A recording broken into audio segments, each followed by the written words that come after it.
It is my great pleasure to announce the winner of the ASTSS Media Award 2007.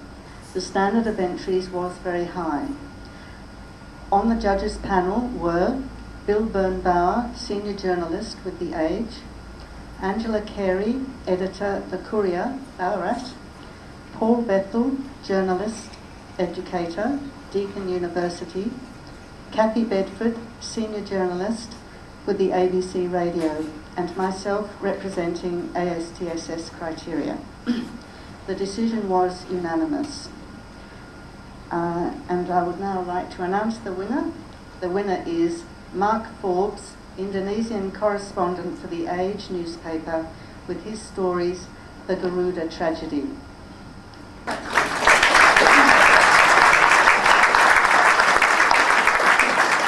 In his stories, there is an ever-present theme, so familiar following traumatic incidents, as in, it could have been so different. People tell me that I was lucky, but I did not feel lucky, says Mark Forbes. I should be dead, says another survivor. Mark conveyed sensitive reporting and the reality of the ethical dilemmas facing him as a journalist on that terrible day. I will now read a part of Mark's cover story. It was almost 7 a.m. on Wednesday, March the 8th, when a Garuda Airlines flight smashed into Yogyakarta's airport's runway, killing 22 people. Amongst the dead and injured were close friends and colleagues. I was nearly on the plane, the only journalist covering an Indonesian visit by Australia's foreign minister to make the last flight from Jakarta just the evening before. Without warning, I found myself in a unique position, one that more than 20 years in journalism had not prepared me for. I was not just reporting on a disaster. I was a participant, searching for survivors and helping arrange a medical evacuation. With few officials on the ground, a Department of Foreign Affairs asked me to visit hospitals and provide them with information on Australian victims. I found the Sydney Morning Herald's Cynthia Bannon with horrific injuries on a hospital trolley and immediately called a medical evacuation. I rang her partner and family to tell them she had survived. Gradually, I realised that a close friend and colleague, Morgan Mellish, was on the plane and almost certainly dead.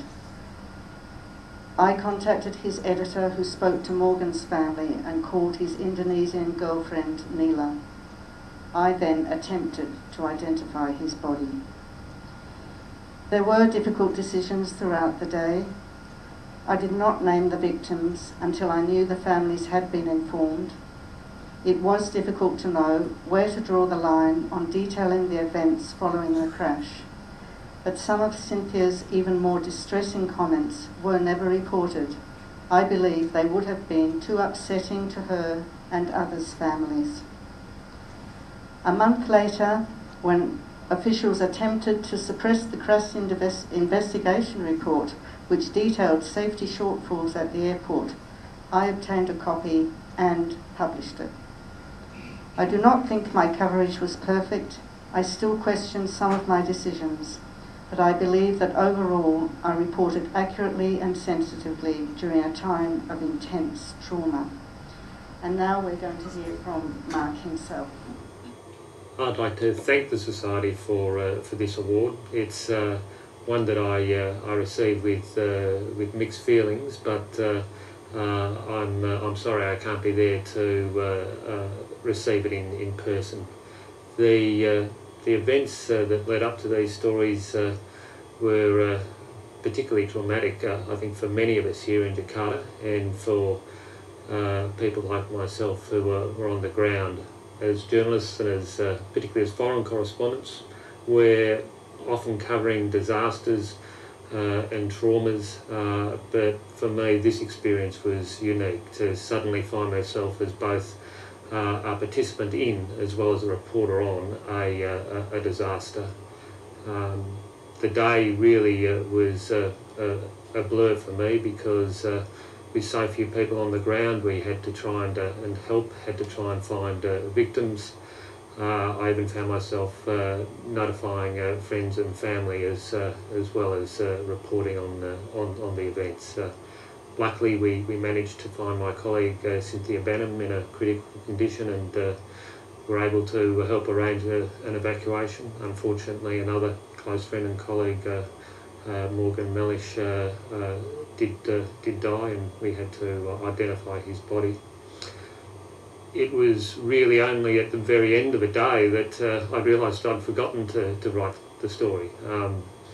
The papers said I didn't have to, but I turned around and felt it was something I wanted to do. It was real-time journalism with little time to really consider the sensitivities involved. I think we got it mostly right. I still worry about some of the material we reported and how it was presented.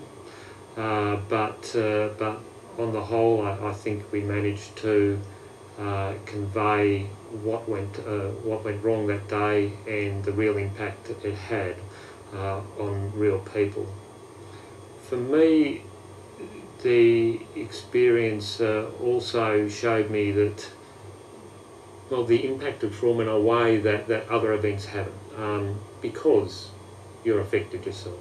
It felt very strange seeing myself in a front page photo with a girlfriend of one of the victims. I got a sense of standing on both sides of the fence, and I think will probably be more sensitive to trauma when I report it in the future, and I think many of us here have learned something from it. It's not as if a week goes past here in Jakarta without seeing the impact of the trauma. People I meet, whether it's other journalists, people in Indonesian authority, Australian officials, have all been touched by the loss of the people in this tragedy and are all still affected by it. Myself, for the first time in more than 20 years in journalism, I've been undergoing counselling, and it's really made me appreciate the value of the work that the society does in trying to address the issues of trauma and traumatic stress. It's for that reason I'm particularly proud to receive this award, and I'd like to say thank you again, and I wish you all the best for your contest. Kate, on behalf of ASTSS, I'd like to present you with this award for the Media Award to present to Mark on our behalf.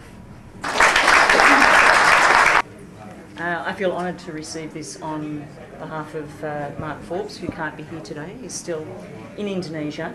I think his work on the Garuda air crash was outstanding and a very worthy recipient of the ASTSS Award. So on behalf of Mark Forbes, thank you very much.